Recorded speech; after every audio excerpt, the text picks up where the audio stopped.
Hi everybody, and welcome to our AP Lazer workshop today on this fine, wonderful Friday afternoon here. I hope everybody's having a great day. I just want to take a quick minute to and thank a special guest that came to our LazerCon event, Mr. Chris Alexander. Came here to talk a little bit about his process, things that he does. Truly a great person. Any of you current users on our Facebook, I'm sure you've had lots of interactions with him. Just a really excellent person to work with. And I really appreciate him being able to take time out of his busy schedule to come up here and spend some time with us. But anyhow, what we're going to kind of do and talk about today is we're going to be engraving on some anodized aluminum dog tags and do a little bit of photo processing along with that. Now, with these anodized aluminum dog tags, they are very quickly ran, just take a couple minutes to run. So I thought this would be a good opportunity for us to talk about some tips and tricks, maybe clear up some different aspects about our software and some typical questions that we get when we go over photo processing. So what we're going to do, we'll jump over here to my computer screen and we'll pull up a photo and take a look at what we're going to be doing here. So this is our photo that we're going to be working with here. Nice married couple. I thought it would be great to go on an anodized aluminum dog tag. And so I'm going to go ahead and minimize this. And we are going to be working with our Corel photo paint and PhotoGraV today. So let's go ahead and open up our photo paint. And we're going to go ahead and click on a new document here. So we're going to set this up. We're going to call this our dog tag. And we are doing black aluminum. So we're going to switch this color mode here from white to black.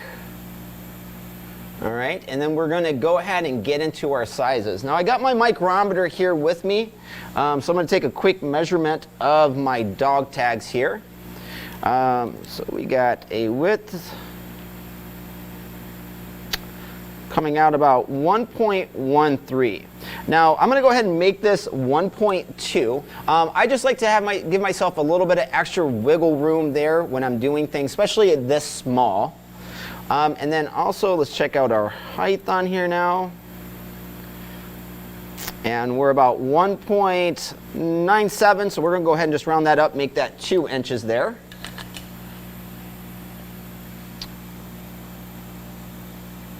All right, and we're going to be doing a resolution of 150 dpi. Now we're going to do things a little bit different today. I've been kind of experimenting a little bit around with some DPI and line intervals and things like that. And again, I thought it'd be a really good opportunity for me to kind of explain some of these and how they interact and which each one of these mean basically.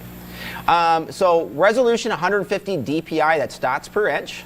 And we're going to go ahead and hit OK. All right. Go ahead and import in our image. So what we can do, we can come right up here to the top to our import button, or we can come over here to File and Import. And we'll look on our desktop here. Here's our nice married couple. Go ahead and drop them right in here. There we go. Now we can see that our image is a lot bigger than our 1x2. So I'm going to go ahead and come right here to the corner. I'm just going to kind of drag this down till I get a little bit closer to my working area. And then we'll zoom back in here. Bring it a little bit more. There we go there. So with this, we're not going to do any kind of isolation. I'm just going to kind of let my border kind of do my cropping for me. Because in Corel Photo Paint here, we're always just going to send out the working area. And just what's inside that working area, nothing on the outside. So I'm going to go ahead and come over here to my Align and Distribute tab. If you don't have this tab or this docker open up, you can simply come right down here to this plus sign to be able to add it in this way. Or you can actually come up here to Window, down here to Dockers, and add it in here as well. So I'm just going to go ahead and make sure that I'm kind of centered up here. That's pretty good. And I'm actually just going to arrow over just to get the groom here in a little bit more. Give my objects. A little bit too much. There we go. That looks pretty good there. So the first thing I'm going to do now, if you notice when we zoom in, this gets very, very pixelated. We are doing a very small image here, so this is very typical. One of the first things I want to do is I'm going to go ahead and desaturate this. So I'm going to come up here to Adjust and down to Desaturate. That way we can just kind of look at it in like a gray, black, and white. A couple tools that I'm going to kind of use just to kind of bring out some detail. Now we are, again, because we are going so small, we are going to lose a little bit of this minute detail here. But that shouldn't take away from our overall photo. So I'm going to come over here to my left-hand side toolbar and I'm going to select my effects tool. And one of the things I'm going to do is I'm going to go ahead and hit my drop arrow here to bring up my effects tools. And I'm going to do a sharpen. We're going to do a medium soft sharpen here. And I'm just going to kind of worry about the faces a little bit. And I'm just going to kind of click a little bit in those areas there. And we can see in here a little bit more of it standing out. And I'm going to do the same thing kind of down here in the flowers. Now, my preferred method when I'm doing this, this is just a personal preference, is I like to just kind of click and then work my mouse across instead of clicking and dragging that. Again, just a personal preference there. So we're going to highlight a little bit of the dress here. You can kind of see that standing out a little bit more. Now the next thing I'm going to do is this dress here is really white. If you're familiar at all with photo engraving, we know those really white things can get washed out a lot. So typically what I like to do is I like to use my darken tool inside of my effects tool.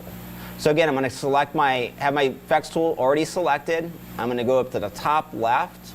I'm going to hit my drop arrow and I'm going to come down here to brightness. And then I'm going to select darken.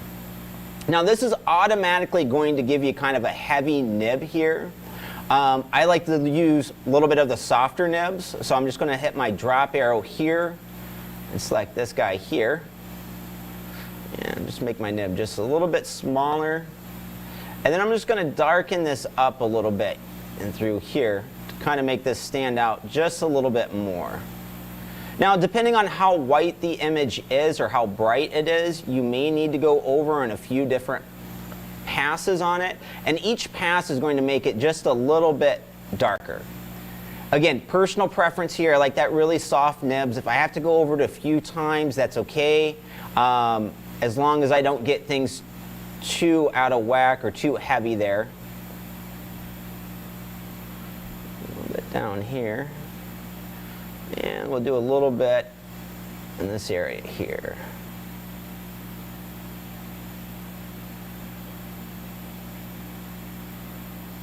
There we go. Now we can kind of see his face here also is a little bit darker. Got a light source coming in here from the left, looks like. So I'm going to go ahead and brighten him up.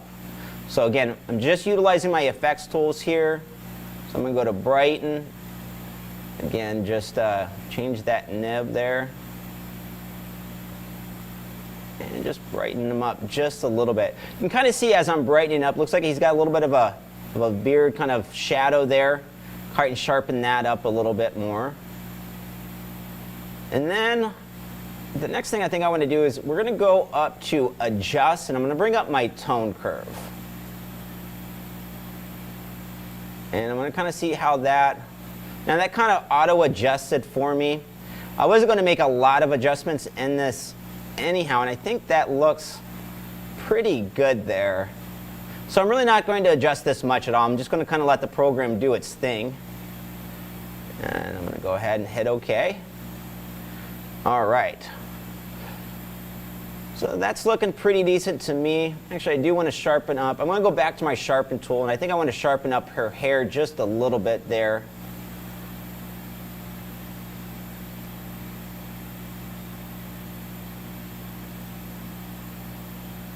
Again, we're going pretty small, so I just want to try to bring out as much detail as I can. Maybe hit that earring there. All right, that looks pretty good to me so far. So let's go ahead and export this out. So we're going to go to File, and Export. We're going to be saving it as a Windows bitmap or a BMP file. Go ahead and hit export here, and we're going to save flatten.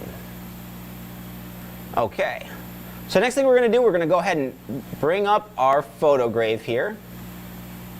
And with PhotoGraV, we're always going to work just left to right here. So I'm going to start by opening up my image. I'll tag there. I'd select my material, which we are doing anodized aluminum black. Okay, and then I'm going to go ahead and come over to my machine DPI, and I'm going to change that from 200 down to 150. All right, it's kind of giving our simulate right there, along with our original one. And again, because we're going so small, we are going to lose a little bit of that detail in there. I'm going to bring my white up a little bit more. And then my extent here is kind of high. We got it set to a 15. This is kind of just a default based off of our material here. So I kind of want to see what's going to look like if I lighten that up, and let's say take it to a 10 here. There we go. And you can kind of see, and I kind of want to highlight this a little bit here, on the difference between like a 10 and a 15. So a 15, you see the edges really thick, really hard, and sometimes you really don't want that. I'm just going to take that a little bit farther. I'm going to actually take that down to an 8. There we go. And that kind of gives us a little bit softer end there, not so hard. All right. You look pretty good there. Actually, let's take this down. Just want to see what a 6 is going to look like. That's actually looking a little bit better. I'm kind of getting a little bit more detail up and around here. So we're going to go ahead and try this one. So next thing I'm going to do, I'm going to come up after I'm done. I'm going to go ahead and hit my final process here. And then I'm going to go ahead and save my image. Engraved image. All right.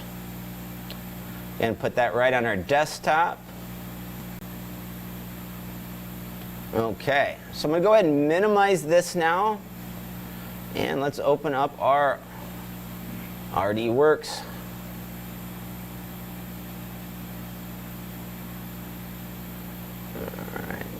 All right, we are going to be working on our 4836 today, so I'm just going to go ahead and read this, make sure my bed size is correct. Get that back. All right. We'll go ahead and import it in our file. Again, we can come right here to our Import tab, or come up to File and Import. And our engravable image.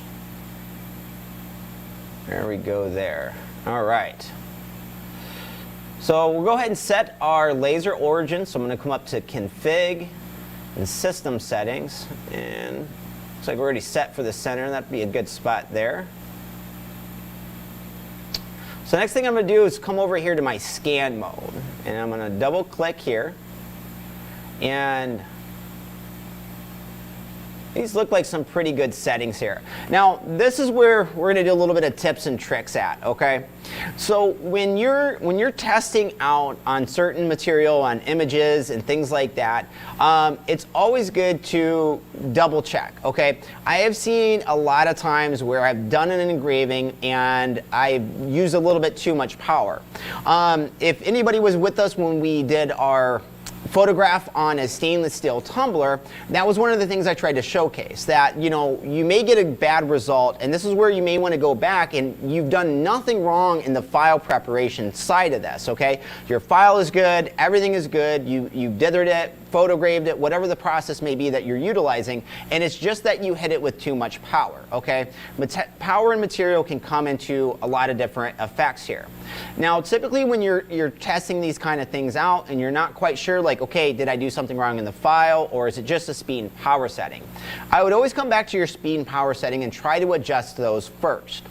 So when you're doing this though, try to keep in mind that you don't want to change everything all at once. So you don't want to go through and change your spot power, change your speed, change your interval.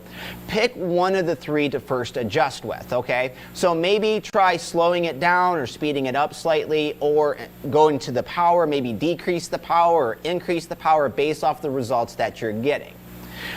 So what I'm going to do is I'm going to go ahead and I'm going to run this at 25. And I'm going to do this at a relatively low speed, okay? Anodized aluminum is a really easy to engrave material. It engraves beautifully, okay? So I'm actually going to do like a min and a max power. So I'm going to do a max power of 13 and a min power 11. Now, this part here is where we're going to kind of talk about interval and DPI and how that all interacts, okay? So typically I run a lot of my photos at 150i, and that is what I set the DPI for, or a line interval of like a 0.005, okay, or 0.00667 for 150. Now, just because we process a photo through PhotoGraV at a certain DPI does not mean that we necessarily have to run that at that set DPI. That DPI is basically used to dither the photograph to give those dots. Now, when we come over here to the DPI and the interval, the reason that we have this DPI setting here, and the same thing that if you're utilizing light burn, is that this is just a quick transition that you can say, okay, I set up at 150, it'll convert it over so you don't have to do the math itself. But with something like anodized aluminum, just because I process the photo at 150 does not mean I need to run it at 150. And so I want to kind of showcase and show you the difference between each one of these. So we're going to run the first one at 150 DPI, just like we set up the photo. I'm then not going to adjust anything other than the DPI, and we're going to run the exact same picture again on a 200 DPI. So we'll switch this to 150. I'm going to hit OK. Go ahead and download. Oop. Helps if I have my layer turned on there.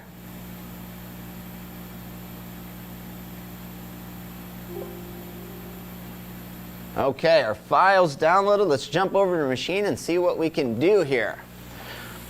Now, when you're utilizing these or running these anodized aluminum dog tags, okay, they are very lightweight. They can flutter around as that air assist is coming in here. I am using an 1.5" lens here.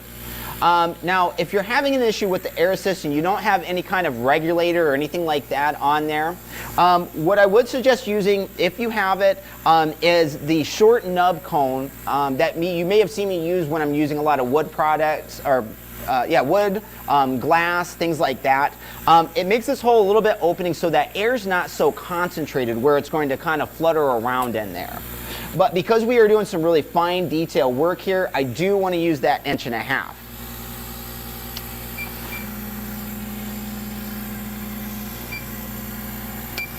Just to let everybody know too, we did just get a fresh stock of lens kits in. So if you don't have the lens kit, please feel free to give our tech support team a call at 844-364-8211 and get one of those on order. I promise you, these things are so, you'll be happy that you got it. They're so versatile and they help you with so many different products. You know, of course, that standard 2" lens that comes with the machine is always a good lens to use. I go to it a lot. So I don't want you to think that you're handicapped, but again, you're trying to do real fine detail, you're trying to do curved surfaces, that lens kit will definitely come into play. Now with this, I don't really have a straight edge on this bottom, it's kind of curved here, so I'm actually going to bring this over my red dot to the side here and kind of run that up and down just to make sure that I'm straight.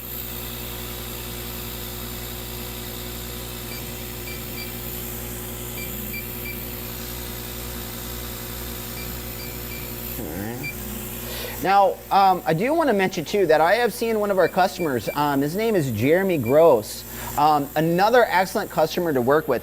He has actually been playing around and practicing with these dog tags and have been getting fantastic results out of them. Now, I'm not quite sure exactly what his process is, but Jeremy's a really good guy.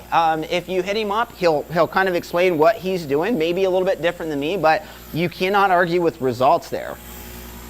All right, now we got our camera a little bit adjusted so we can kind of see. I'm going to kind of origin off and frame out.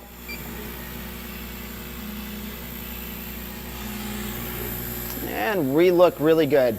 Now, we've mentioned this before in the past, but sometimes when you're using the framing speed on this, especially on something small, it goes a little bit too fast. If you ever run into that problem, there is a speed button on your control panel that you can hit the speed and lower it down.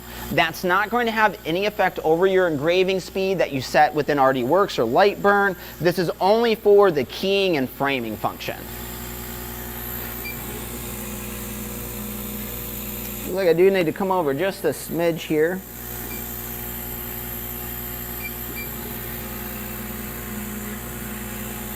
All right, we're looking there, pretty good there. All right, so I'm gonna go ahead and close my lid, and we're gonna run this real quick.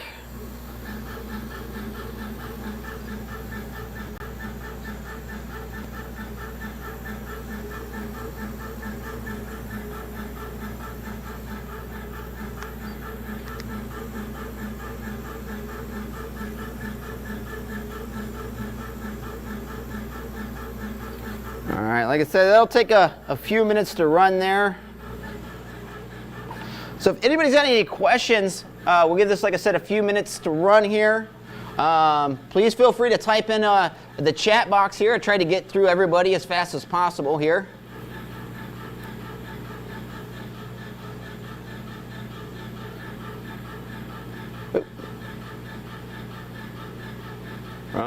There we go.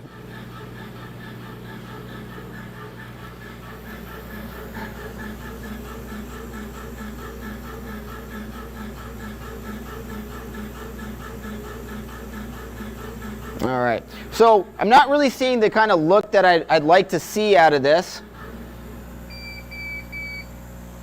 I just want to check something out here real quick. All right. So what I'm going to do is I'm going to go ahead and increase this speed or this power up a little bit. And again, this is kind of that trial and error.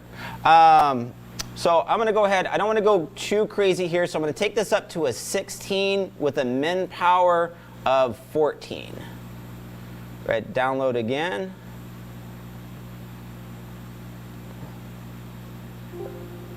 All right, we'll go ahead and hit start.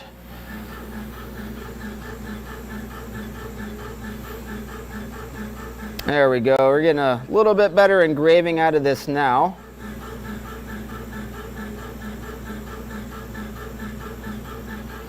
So again, this only took a little bit, about a minute to run. So we're going to let this run. We're going to flip this over after I show you guys a nice view of this, of what we've gotten. And then we're going to go ahead and increase the DPI again and kind of run it back through on another pass.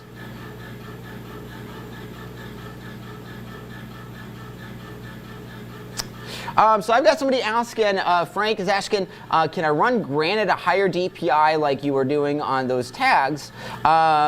So yes, we've actually, Frank, we've actually been playing around a lot with that. I think Tong just put a post on our Facebook user group that we've been experimenting around with different techniques to try to get a higher resolution, higher DPI out.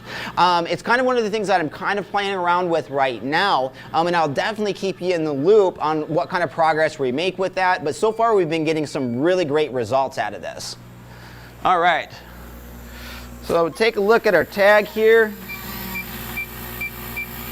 All right, so this is one of the things that I'm kind of talked about. I'm going to show this in my picture here so everybody can see. So you can see that we've got just a really light engraving here, okay?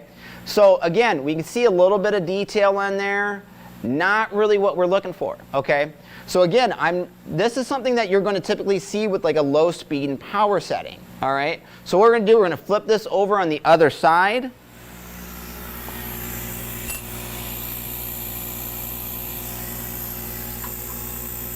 Refocus here. Make sure that's good.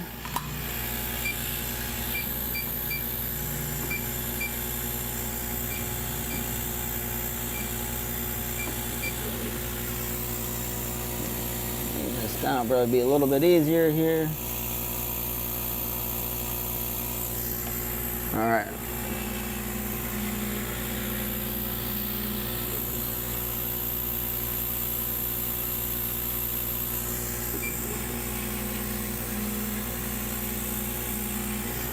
All right, so let's go ahead and increase that power again. So if you notice, I'm not making wild, crazy adjustments here. I'm just kind of bumping this up slowly.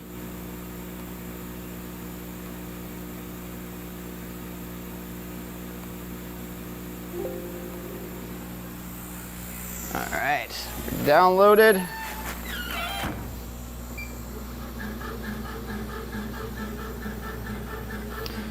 And there we go there. So you can already see, by me just bumping it up slightly, you can already see that flare, that where the laser is actually hitting that at.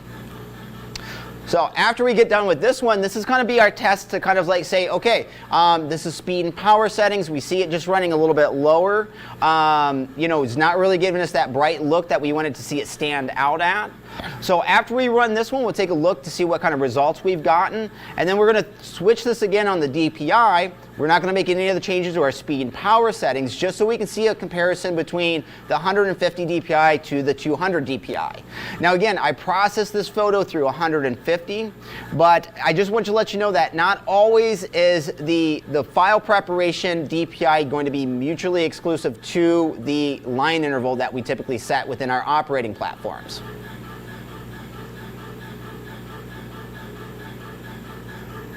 All right, just about finished up here.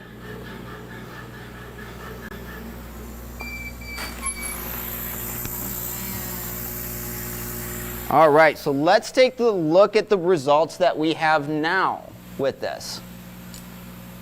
So this is a lot better.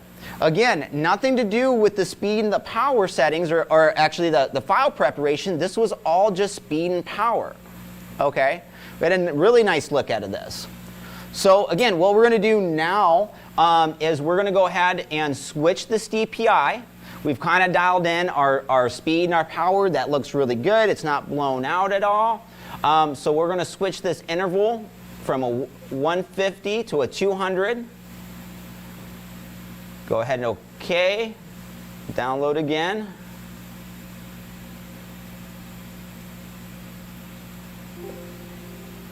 All right. Get our new piece in here.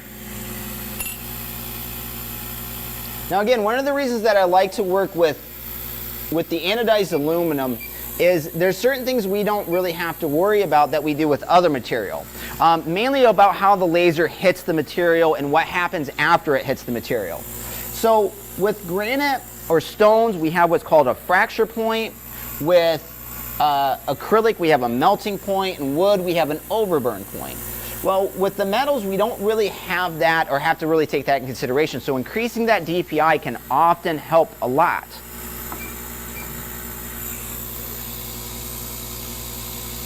All right, go ahead and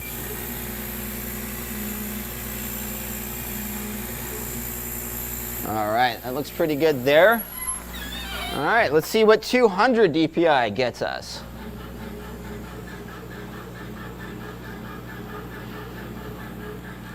All right, got a nice striking there. So I'm going to kind of slide this one over. I'm going to put a mark on here. Let me grab my China marker real quick.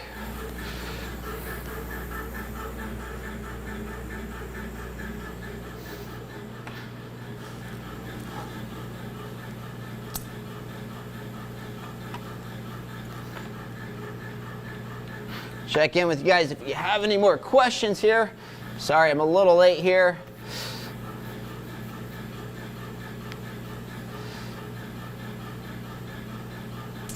So I've had somebody else asking, right a little late, any kind of particular supplier for these blanks. I do believe we got these ones here from JDS Industries, great supplier. We are also looking for a supplier, a wholesale supplier that we can start offering these into our web store as well. Please, if you guys haven't been to our web store, please go check that out. We've got a ton of new stuff coming in. We've got a ton of tumblers being added, cutting boards, things for your pets, anodized aluminum, like actually pet tags, bowls, all kinds of different things. So if you've been on there again, please double check that and see. And we're going to start incorporating a lot of those things that you can buy directly from us in our workshops as well. All right. So let's take a look at our 200 here.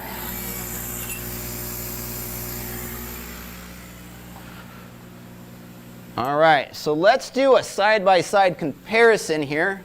Try to get my 50 out of the lights there. Oop. Okay, so we've got our 150 here, and we've got our 200 here. All right, so we don't see, I'm not sure if you guys, how well you guys can see in the video or anything like that, but oftentimes with the 150, especially at the smaller scale, you can oftentimes see a lot of lines that come through here, okay, compared to the 200, which that interval is a little bit tighter, okay.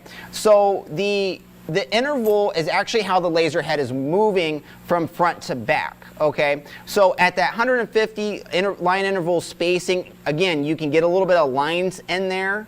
But I think overall, we've got some really good images. I would be happy with either one of these as far as quality goes. We've got some real nice detail around here. We got a little bit up around in the dress and things like that. And again, we went really small here. So we are going to lose a little bit of that detail there. All right, I'll kind of just leave that there for you guys to take a look at. And hey, we'll even put it up for a workshop vote on which one you guys think is better, the 150 or the 200 here.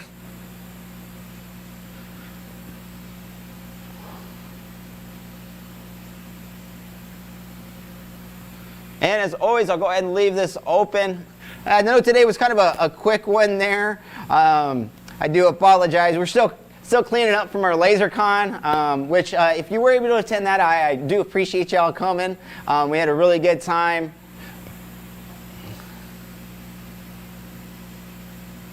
All right, Frank is saying 200 here. So we got one vote for 200. We got any other takers here? But again, one of the reasons that I kind of wanted to showcase this and talk about this, because again, we processed that photo at the 150, but we ran it at the 200. So again, processing your photo at a certain DPI and how you're actually running it are not, again, always mutually exclusive.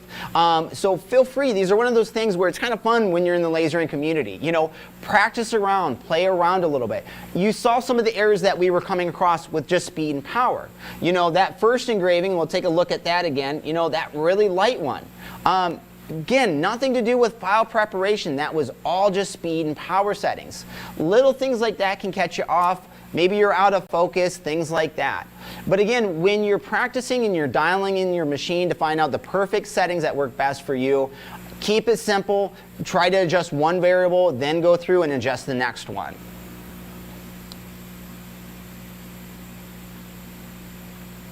I got Frank on here. How high can you set the DPI and get great results? So I have, again, if you talk to some of our other customers out there, Chris Alexander being a prime example of it, he is running things at like 300-400 DPI and he's getting great detail. Now, be mindful that it's going to make a longer run time too. So if you're trying to do these things quickly, going with that high DPI is going to stretch out that time. Now, you can't argue with the results there.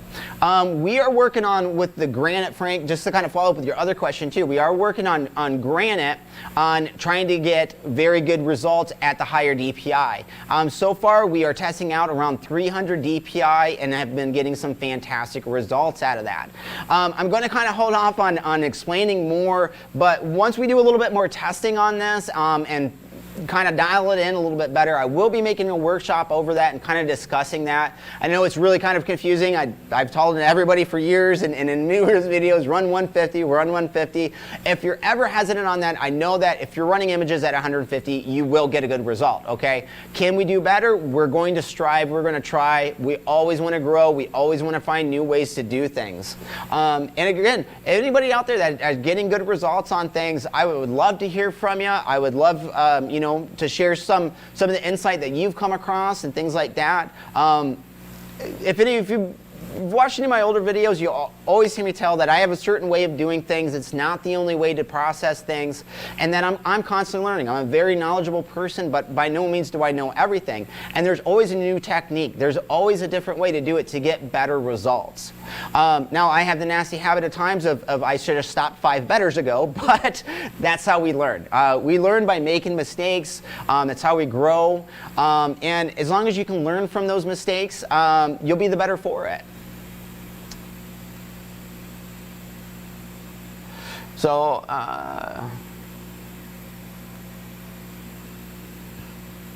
oh, great. Yeah, Frank, if you've already kind of been in talks with Tong, you know, Tong is a great guy.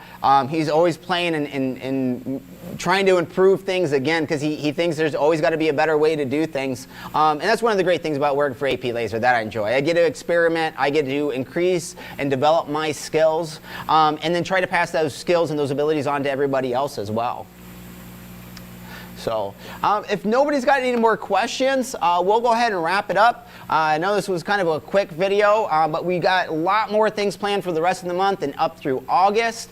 I'm going to try to refrain from taking any more vacation days there on you guys. But as always, if you have any questions about this process, any of our other processes in our other videos, please feel free to give our tech team a call, 844-364-8211, or feel free to email me directly. My email is very simple, Jason, Jason, at aplazer.com. So until next time, everybody, I hope you have a great Friday and have an even better weekend. So we'll see you guys. Bye.